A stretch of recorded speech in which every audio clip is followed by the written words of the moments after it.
దక్షిణాఫ్రికా టూర్ లో భాగంగా team India T20 one day test series లో తలపడేందుకు సౌత్ ఆఫ్రికాలో ఉంది. ఇప్పటికే టీ20 వన్డే సిరీస్ లు ముగిశాయి. టీ20లో టీమిండియా అలాగే సౌత్ ఆఫ్రికా చెరొక మ్యాచ్ గెలిచి సిరీస్ సమం కాగా, ఇక వన్డే సిరీస్ లో 2-1 తేడాతో భారత్ సిరీస్ ను కైవసం చేసుకుంది. ఇక ఇప్పుడు 2 టెస్టుల సిరీస్ లో భాగంగా ఈ నెల 26 నుంచి సెంచురియన్ వేదికగా మొదటి టెస్టు మ్యాచ్ ప్రారంభం కానుంది. అయితే మొదటి టెస్టు మ్యాచ్ కు ముందు టీమిండియాలో కీలక పరిణామాలు చోటు చేసుకున్నాయి. మ్యాచ్ కు ముందు విరాట్ కోహ్లీ స్వదేశానికి తిరిగి గాయం కారణంగా రుతురాజ్ గైక్వాడ్ 2 టెస్టుల సిరీస్ కు పూర్తిగా దూరమయ్యాడు. అయితే విరాట్ కోహ్లీ మాత్రం మొదటి టెస్టు సమయానికి జట్టులో చేరే అవకాశం ఉంది. వ్యక్తిగత కారణాలతో తిరిగి భారత్ కు వచ్చిన విరాట్ కోహ్లీ మ్యాచ్ సమయానికి మళ్లీ సౌత్ ఆఫ్రికాకు వెళ్లి జట్టులో చేరతాడని తెలుస్తున్న సమాచారం. ఇకపోతే రుతురాజ్ గైక్వాడ్ స్థానంలో సర్ఫరాజ్ ఖాన్ ను జట్టులోకి తీసుకునే అవకాశాలు కనిపిస్తున్నాయి. ఎందుకంటే భారత్ ఏ తరపున అక్కడే సౌత్ ఆఫ్రికాతో టెస్టు మ్యాచ్లు ఆడుతున్నాడు. ప్రస్తుతం అక్కడ ప్రాక్టీస్ మ్యాచ్లు కూడా ఆడాడు. ఈ నేపథ్యంలో ఓ సెంచరీ కూడా చేశాడు. దీంతో ఫామ్ లో ఉన్న సర్ఫరాజ్ ఖాన్ ను రుతురాజ్ స్థానంలో భర్తీ చేసే అవకాశం ఉంది. ఇకపోతే ఇప్పటి వరకు సౌత్ ఆఫ్రికాలో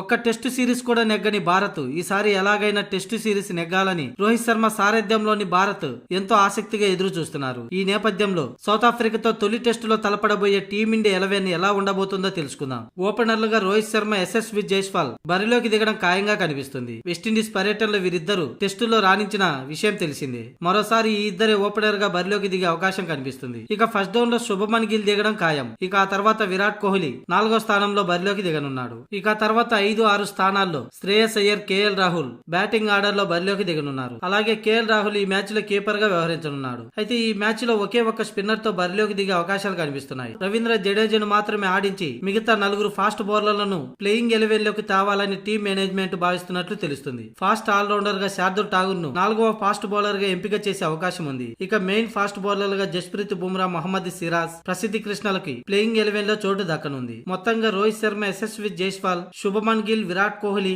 శ్రేయస్ అయ్యర్, కేఎల్ రాహుల్, రవీంద్ర జడేజా, శార్దుల్ ఠాగూర్, జస్ప్రీత్ బుమ్రా, మహమ్మద్ సిరాజ్, ప్రసిద్ధ కృష్ణ వంటి ప్లేయింగ్ 11 తో టీమిండియా బరిలోకి దిగే అవకాశాలు కనిపిస్తున్నాయి. సెంచురియన్ లోని సూపర్ స్పోర్ట్స్ పార్క్ లో 26వ తేదీన ఉదయం 10 గంటలకి అక్కడ లోకల్ టైం అనగా భారత కాలమాన ప్రకారం మధ్యాహ్నం 1:30 ఈ మ్యాచ్ ప్రారంభం అవుతుంది.